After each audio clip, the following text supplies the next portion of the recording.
Près de 500 000 morts et environ 1 300 000 blessés ou disparus.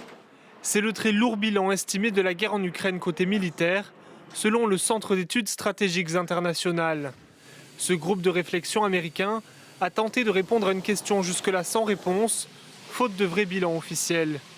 L'étude se base sur des analyses, des données du site russe indépendant Mediazona, de la BBC et sur des éléments publics comme les faire-part de décès. Dans le détail, elle estime que la Russie paie le plus lourd tribut dans cette guerre qu'elle a déclenchée, avec 325 000 soldats morts et environ 900 000 blessés ou disparus. Côté ukrainien, l'étude estime qu'il y a eu entre 100 000 et 140 000 soldats morts et environ 400 000 blessés ou disparus.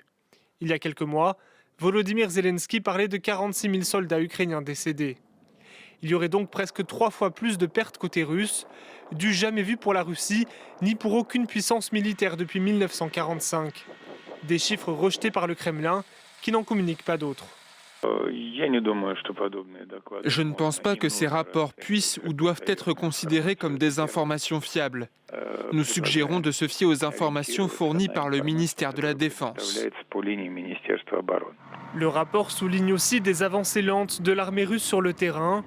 Par exemple, à Pokrovsk, en février 2024, elle ne gagnait que 70 mètres par jour.